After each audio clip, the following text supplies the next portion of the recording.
എന്തൊരു ചൂടാണല്ലേ. നമുക്ക് പുറത്തൊന്നും പോയി കഴിഞ്ഞാൽ നമുക്ക് സഹിക്കാൻ പറ്റാത്ത അത്രയും ചൂടാണ്. നമുക്ക് വീട്ടിലൊക്കെ വന്നിട്ടാകുമ്പോൾ ഇതുപോലൊരു റീഫ്രഷ്മെൻറ്റ് ജ്യൂസ് കിട്ടുകയാണെങ്കിൽ നല്ല സുഖമാണല്ലേ. നമുക്ക് പെട്ടെന്ന് തന്നെ എവിടെയെങ്കിലും പോയിട്ട് വന്നിട്ട് പെട്ടെന്ന് 2-3 മിനിറ്റ് കൊണ്ട് തയ്യാറാക്കിയെടുക്കാൻ പറ്റുന്ന നല്ലൊരു റീഫ്രഷ്മെൻറ്റ് നാരങ്ങ ജ്യൂസ്, നാരങ്ങ വെള്ളം ആണ് നമ്മൾ തയ്യാറാക്കിയെടുക്കുന്നത് കേട്ടോ. അപ്പോൾ പെട്ടെന്ന് തന്നെ വീഡിയോയിലേക്ക് പോകാം. ഇതിനായിട്ട് ഒരല്പം ഇത്രയാണ് കേട്ടോ ഞാൻ പുതിന ഇല എടുത്തിട്ടുള്ളത്. 2 ഗ്ലാസ് നാരങ്ങ വെള്ളത്തിൻ്റെ അളവിലാണ് നമ്മൾ എടുക്കുന്നത്. അപ്പോൾ ഇത്രയും പുതിന ഇല എടുക്കുക. പിന്നെ ഇതിലേക്ക് നമ്മൾ ചേർത്ത് കൊടുക്കുന്നത് 2 മീഡിയം സൈസിലുള്ള പുളിനാരങ്ങ. അതിൻ്റെ തൊലിയൊക്കെ കളഞ്ഞിട്ട് നമ്മൾ ഇങ്ങനെ അടിച്ചെടുക്കുകയാണ്. അതല്ല, അതിൻ്റെ നീര് മാത്രം പിഴിഞ്ഞിട്ട് നിങ്ങൾക്ക് ഒഴിക്കാം കേട്ടോ. അപ്പോൾ കുരുവൊക്കെ കളഞ്ഞിട്ട് ഇട്ട് കൊടുക്കാൻ ശ്രദ്ധിക്കുക, അല്ലെങ്കിൽ കയ്പ്പടിക്കും കേട്ടോ. പിന്നെ അതിലേക്ക് 2 ഏലക്കയും ഒരു കഷ്ണം ഇഞ്ചിയും ചേർത്ത് കൊടുത്തിട്ടുണ്ട്. ആവശ്യത്തിനൊരു നുള്ളു ഉപ്പ് കൂടി നമ്മളതിലേക്ക് ഇട്ട് കൊടുക്കുക.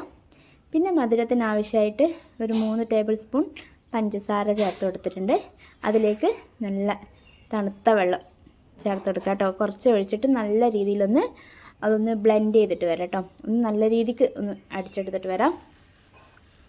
2-3 മിനിറ്റ് നമ്മൾ നല്ല രീതിക്കൊന്ന് അടിച്ചെടുക്കുക. 2-3 മിനിറ്റ് ഒന്നും വേണ്ട കേട്ടോ, 1-2 സെക്കൻഡൊക്കെ മതിയാണ്. അപ്പോഴേക്കും നല്ല രീതിക്ക് അടിച്ച് കിട്ടും. ഒത്തിരി നേരം നമ്മൾ അടിക്കുമ്പം ചിലപ്പം കുരുവൊക്കെ കിണിഞ്ഞിട്ടുണ്ടെങ്കിൽ അത് നമുക്ക് ഇച്ചിരി കയ്പ്പ് രസമൊക്കെ കിട്ടും കേട്ടോ. അതുകൊണ്ട് കുരുവൊക്കെ കളഞ്ഞിട്ട് ഇട്ട് കൊടുക്കാൻ ശ്രദ്ധിക്കുക പ്രത്യേകം. എന്നിട്ട് ശേഷം നമ്മളതിൽ കുറച്ച് ഒരു അരിപ്പ വെച്ചിട്ട് ഒന്ന് അരിച്ചെടുക്കണം കേട്ടോ. എന്തെങ്കിലും തരിതരിയൊക്കെ ഉണ്ടെങ്കിൽ അങ്ങനെ അങ്ങ് പോയി കിട്ടും. അപ്പോൾ നമ്മളൊന്ന് അരിച്ചെടുത്ത ശേഷം പിന്നെ ഗ്ലാസ്സിലേക്ക് നമുക്ക് കുറച്ച് ഐസ് ക്യൂബ്സൊക്കെ ഇട്ട് കൊടുക്കാം. പിന്നെ അതിലേക്ക് നമുക്ക് നേരിട്ട് തന്നെ ഒഴിച്ചിട്ട് കയ്യോടെ തന്നെ കുടിച്ചേക്കാം കേട്ടോ. ഇത്രയേ ഉള്ളൂ, സിമ്പിളാണ്. നമ്മളിപ്പോൾ പുറത്തൊക്കെ പോയി വന്നിട്ട് നമുക്ക് 2 മിനിറ്റ് കൊണ്ട് തന്നെ നമുക്ക് ഈ സംഭവം റെഡിയാക്കി എടുക്കാൻ പറ്റും. നല്ല സുഖമാണ്, നല്ലൊരു റിഫ്രഷ്മെൻറ്റ് ജ്യൂസ് തന്നെയാണ്. അപ്പം നാരങ്ങയും പുതിനയിലൊക്കെ ഉണ്ടെങ്കിൽ നിങ്ങൾ ഈ ഒരു രീതിക്ക് തയ്യാറാക്കി നോക്കൂ, നല്ല ടേസ്റ്റാണ്.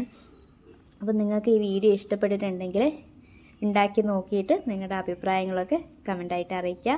വീണ്ടും ഇതുപോലെ സിമ്പിൾ റെസിപ്പി ആയിട്ട് കാണാം. ബൈ.